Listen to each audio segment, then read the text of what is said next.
आज मी तुम्हाला मटणाचा रस्सा कसा करायचा ते दाखवणार आहे। त्यासाठी मी याच्यामध्ये 4-5 टेबलस्पून आपण याच्यामध्ये एकदाच तेल टाकणार आहे, परत टाकणार नाहीये। त्यामुळे तुम्हाला जर किती तेल पाहिजे असेल कमी जास्त तर तसं तुम्ही टाकू शकता।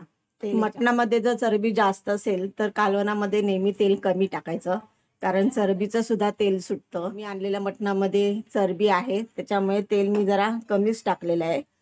जर चरबी नसेल मटणामध्ये तर तेल तुम्ही जास्त टाका। आता हे मी 2 मीडियम साईजचे कांदे कापून घेतलेले आहेत, ते मी फोडणीला टाकत आहे। आता हा कांदा आपल्याला लालसर भाजून घ्यायचा आहे। मी गॅस फास्ट केलेला आहे। कांदा लवकर भाजण्यासाठी मी याच्यामध्ये पाव चमचा मीठ घालते। मटण घेताना नेहमी असं गुलाबी कलरचं मटण घ्यायचं, ते असं कवळं असतं।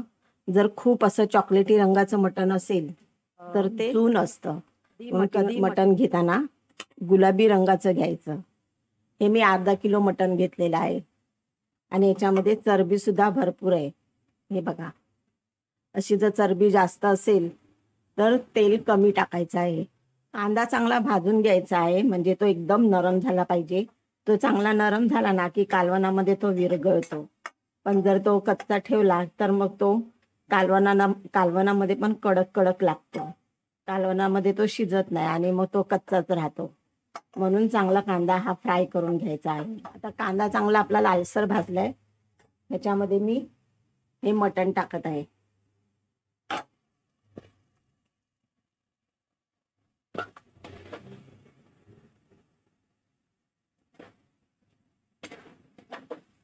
ह्याच्यामध्ये मी अर्धा चमचा हळद टाकत आहे। आता मीडियम गॅस करून आपल्याला हे मटण 5-6 मिनिटं चांगलं परतून घ्यायचं आहे। मटण जर खूपच जून असेल आणि ते शिजत नसेल तरच ते तुम्ही कुकरला लावा, नाहीतर तो बारीक स्लो गॅसवर पातेल्यातच झाकण लावून तुम्ही तो शिजवा। 1.5-2 तास जरी लागले तरी चालेल। त्याच्यामुळे मटणाचा जो स्वाद आहे तो पूर्णपणे कालवणामध्ये उतरतो आणि कालवण खूपच टेस्टी बनतं याचं। आता मी गॅस स्लो करणार आहे आणि झाकण लावून चांगलं 4-5 मिनिटं मी असं वाफेवर शिजून परतणार आहे। मटण वाफेवर शिजत असताना ते मध्ये मध्ये हलवायचं आहे, नाहीतर खाली करपू शकतं। मटणाला जे पाणी सुटलं आहे ना ते सगळं सुकलं पाहिजे त्याच्यामध्ये, तोपर्यंत आपण हे परतून घ्यायचं आहे। आता मी झाकण काढते, तुम्ही बघू शकता यातलं पाणी जवळजवळ सुकलेलं आहे आणि तेल दिसत आहे। हे बघा, याला तेल सुटलं आहे आणि 5-6 मिनिटं पण झालेली आहेत परतून। आता मी याच्यामध्ये 3 ते 4 कप पाणी टाकत आहे मटण शिजण्यासाठी, आणि मी हे हळद आणि मिठामध्येच शिजवून घेणार आहे। याचंही पूर्ण पाणी मी आटून देणार आहे। तर झाकण लावून मी हे शिजवणार आहे। कालवणाला उकळी आलेली आहे। आता मी गॅस बारीक करून हा स्लो गॅसवर मी पूर्ण मटण शिजवून घेणार आहे। मटण शिजते तोपर्यंत मी मसाल्याची तयारी करते। इथे 2 मीडियम साईजचे कांदे मी उभे चिरून घेतलेले आहेत, 10-12 लसूण पाकळ्या घेतलेल्या आहेत, एवढं 1-1.5 इंचचा मी आल्याचा तुकडा घेतलेला आहे, कोथिंबीर घेतलेली आहे, मी फोडणीसाठी टाकणार आणि वरून गार्निशिंग करणार आहे, मी वाटणात टाकणार नाहीये, आणि 3 हे छोटे टोमॅटो घेतलेले आहेत, कांदा, नारळ, खोबरं कमी जास्त तुम्ही करू शकता। आता 15 ते 20 मिनिटं झालेली आहे, तर याच्यामध्ये अजून रस्सा भरपूर आहे। तर लहान मुलं घरात असतील तर त्यांच्यासाठी तुम्ही हे सूप म्हणून देऊ शकता।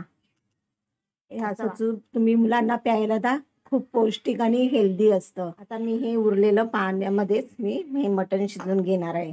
परत झाकण लावून शिजायला ठेवत आहे। गॅस मी स्लोच ठेवलेला आहे।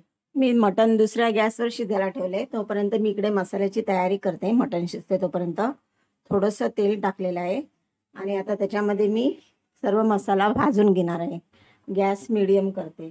पहिल्यांदा कांदा भाजून घेत आहे। कांदा आपल्याला चांगला लालसर भाजायचा आहे। गॅस मी मोठा केलेला आहे। कांदा लालसर भाजत आलाय। आता याच्यामध्ये मी आलं, अद्रक, लसूण आणि टोमॅटो हे मी टाकून भाजणार आहे। पहिला अद्रक आणि लसूण जरा 1 मिनिट भाजून घेते। टोमॅटो टाकत आहे, तो पण मी याच्यामध्ये भाजून घेणार आहे। टोमॅटो भाजताना मी जरा गॅस मोठा केला आहे, कारण तो भाजायला वेळ लागेल, त्याच्यामध्ये रस असतो। टोमॅटो काही जास्त भाजायचा नाहीये, तो थोडासाच 1 मिनिट भाजायचा आहे, 1-2 मिनिटं. मी हा टोमॅटो आणि मसाला जो भाजलाय तो एका प्लेटमध्ये काढून घेते. पॅनमध्ये मी थोडंसं तेल टाकले आणि आता त्यामध्ये मी खोबरं भाजून घेणार आहे. मीडियम करते आणि तो पण मी लालसर भाजून घेणार आहे. मसाला भाजलेला नको असेल तर तुम्ही आलं, लसूण, खोबरं, टोमॅटो आणि कांदा हे तुम्ही असं कच्चं वाटूनही तेलामध्ये फोडणी देताना चांगला फ्राय करायचा. तसंही जरी हे कालवण केलं तरी सुद्धा खूपच टेस्टी बनतं. आता खोबरं सुद्धा लालसर भाजत आलेलं आहे. खोबरं जास्त काळं भाजायचं नाही. जास्त जर काळं भाजलं ना खोबरं तर मग कालवणाची टेस्ट ही कडू लागते. आता मी हे खोबरं काढून घेते आणि थंड झालं की मी हा मसाला वाटून घेणार आहे. आता आपण वाफेवर जे मटण शिजत होतो त्यातलं पाणी जवळजवळ आटलेलं आहे सगळं. आता मी याच्यामध्ये सर्व मसाले टाकणार आहे. थोडंसंच पाणी आहे पण ते मसाले त्याच्यामध्ये शिजतील. मी कोथिंबीर टाकत आहे भरपूर ह्याच्यामध्ये, त्याच्यामुळे चांगली टेस्ट येते. आता मी मसाले टाकत आहे, त्यामुळे गॅस स्लोच ठेवलेला आहे. 1 चमचा काश्मीरी मिरची पावडर, 2 चमचे घाटी मसाला टाकत आहे मी. एव्हरेस्टचा मटन मसाला घेतला आहे तो 2 चमचे मी घाटी मटन मसाला टाकला आहे. आता मी तो जरा परतून घेते आणि कंटिन्यू हलवून घ्यायचं आहे, नाहीतर करपू शकतं. कारण याच्यामध्ये आता पाण्याचा अंश नाही आहे. हा जो वाटलेला मसाला आहे तो मी याच्यामध्ये आता टाकणार आहे.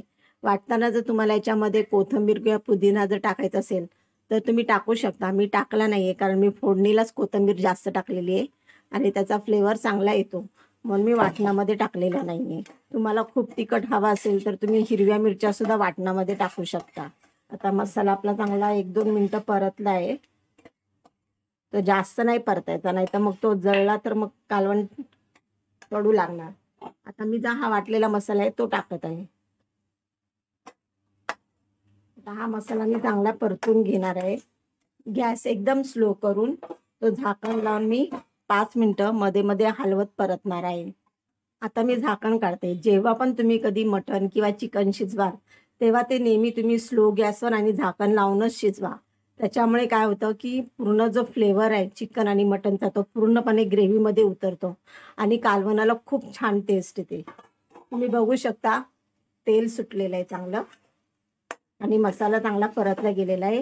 मी 8 ते 10 मिनिटं हा मसाला चांगला फ्राय केलेला आहे. स्लो गॅसवर झाकण लावून शिजवलेला आहे. आता मी याच्यामध्ये मी पाणी टाकणार आहे. हे जे मसाला वाटल्याचं पाणी आहे ते टाकणार आहे. तर मला याच्यामध्ये मसाला चांगला शिजवायचा आणि मटणही चांगलं शिजवायचं आहे, तर मी याच्यामध्ये जास्त पाणी टाकणार आहे. जवळजवळ 1.5-2 लिटर पाणी टाकलेलं आहे आणि ह्याच्यामध्ये मला पातळच कालवण पाहिजे, त्याच्यामुळे मी जास्त पाणी टाकलेलं आहे. आणि ह्याच्यामध्येच मी आता जोपर्यंत मटण शिजत नाही तोपर्यंत मी हे स्लो गॅसवर झाकण लावून शिजवणार आहे. स्लो गॅसवर झाकण लावून शिजवल्यामुळे कालवणाला छान टेस्ट येते आणि मटन चिकन काही जे असेल शिजत असेल ते खूप छान शिजतं. मी अजून पाणी याच्यामध्ये टाकणार आहे कारण वरून पाणी परत टाकलं तर त्याची टेस्ट चांगली लागणार नाही, म्हणून एकदाच मी काय ते एकदम पाणी टाकणार आहे. आणि हे पाणी मी जवळजवळ अर्ध आटेपर्यंत स्लो गॅसवर शिजवणार आहे. आता हे कालवण मी पूर्ण झाकण लावून स्लो गॅसवर शिजवणार आहे. मध्ये जर तुम्हाला वाटलं तर तुम्ही उघडून बघू शकता, पण स्लो गॅसवर असलं की उतू वगैरे जाण्याची शक्यता नाही. स्लो गॅसवर शिजवल्यामुळे त्याचा पूर्ण फ्लेवर मटणाचा ग्रेव्हीमध्ये उतरेल आणि ग्रेव्हीसुद्धा खूप छान लागेल. याच्यामध्ये तिखट, मीठ, तेल, मसाले, गरम मसाले जे काही लागतील ते तुम्ही मर्जीने तुम्हाला जशी टेस्ट आवडते तसं तुम्ही वापरू शकता. 1 तास झालेला आहे. जवळजवळ अर्ध पाणी याच्यातलं आटलेलं आहे. आम्हाला पातळच कालवण आवडतं. मी आता गॅस फास्ट केला आहे, नाहीतर झाकण लावून मी स्लो गॅसवरच पूर्ण हे कालवण शिजवलेलं आहे.